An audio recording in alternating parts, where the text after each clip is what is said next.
Hello students, how are you all? I hope everyone is fine. Today we are finishing our third chapter revision with the last topic. In this we are going to study about the silk produced from the cocoons, how it is taken out and the silk fabrics are prepared from the cocoons. So starting from the heading, from cocoon to silk. The process of obtaining silk involves the following steps. यानी कि silk प्राप्त करने के जो following steps हैं उनको हम जानेंगे। सबसे पहले जब ककून तैयार हो जाता है तो उसको फर्स्ट स्टेप जो है बॉयलिंग के लिए रखा जाता है। बॉयलिंग के समय उनको गर्म पानी में ओवन्स में डाला जाता है और उस वक्त इनके अंदर प्यूपा प्रेजेंट होता है। अगर प्यूपा को मरने नहीं दिया जाएगा तो वो ककून को ब्रेक करके सिल्क मॉथ के रूप में बाहर आ जाएगा, जिसके कारण जो सिल्क फाइबर की लेंथ है वो कम हो जाती है और फाइबर को भी नुकसान पहुंचता है। तो बॉयलिंग के समय ककून के अंदर प्यूपा प्रेजेंट होता है और उसी के साथ उसको बॉयल किया जाता है। सेकेंड स्टेप में रीलिंग होती है। रीलिंग के द्वारा जो है इनके लंबे लंबे जो थ्रेड्स होते हैं यानी कि रेशे जो ककून पानी में भीगने के बाद लूज़ हो जाते हैं, उन रेशों को इकट्ठा करके रीलें तैयार की जाती हैं और रीलों को तैयार करने के लिए मशीन्स का इस्तेमाल किया जाता है।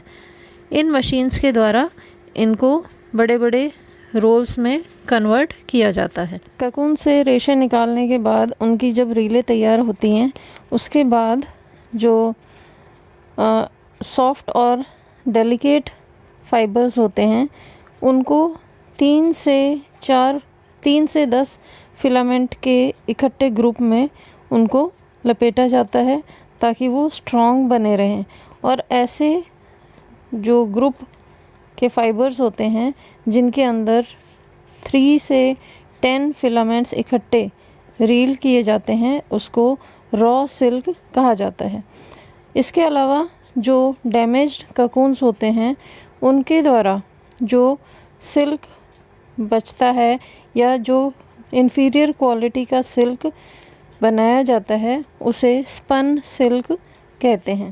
थर्ड स्टेप जो होता है वो थ्रोइंग कहलाता है। इसमें जो रॉ सिल्क लिया होता है उसको ट्विस्ट करके थ्रोन सिल्क बनाया जाता है। यानी कि जो ट्विस्टिंग का मेथड है ये थ्रोइंग प्रोसेस कहलाता है।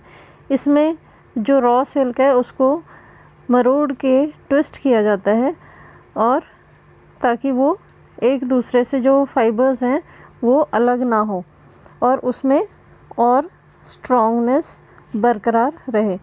तो ये थ्रोइंग मेथड होता है। इसके बाद फोर्थ होता है डाइंग। डाइंग में जो थ्रोन सिल्क होता है उसको डाई किया जाता है इनटू डिफरेंट कलर्स और उसी के बाद उससे जो सिल्क फैब्रिक है वो तैयार किया जाता है। डाइड सिल्क फाइबर्स को स्पन किया जाता है या वीव किया जाता है और उनसे फिर दूसरे कपड़े तैयार किए जाते हैं। ये वीवर्स की मदद से किया जाता है वीविंग का काम। सिल्क जो है कई प्रकार का होता है। सबसे पहले हम बात करते हैं नेचुरल सिल्क की।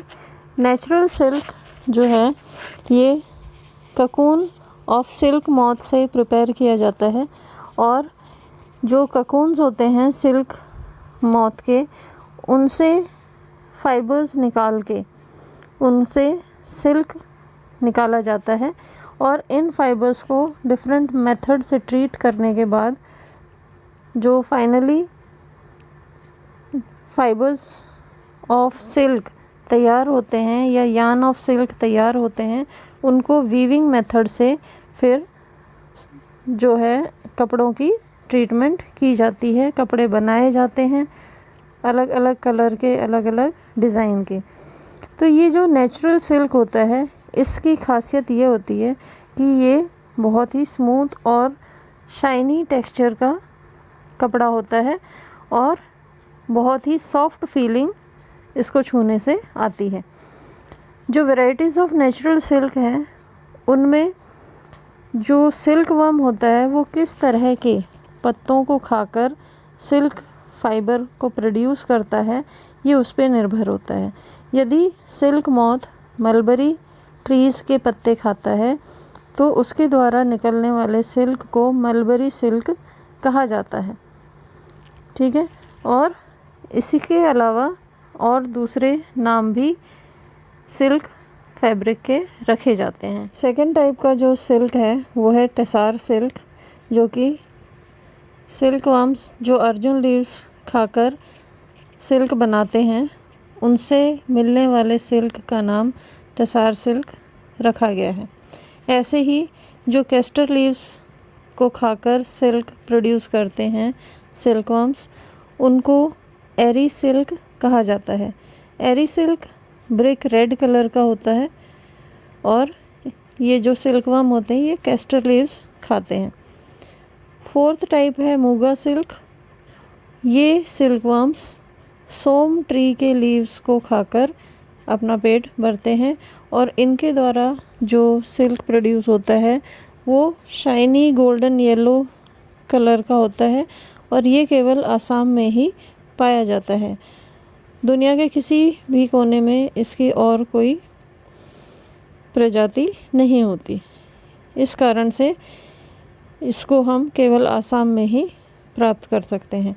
तो ये जो विभिन्न तरह के सिल्क हैं ये अलग अलग पत्तों के खाने के कारण इनके अलग अलग वैरायटी के नाम रखे गए हैं।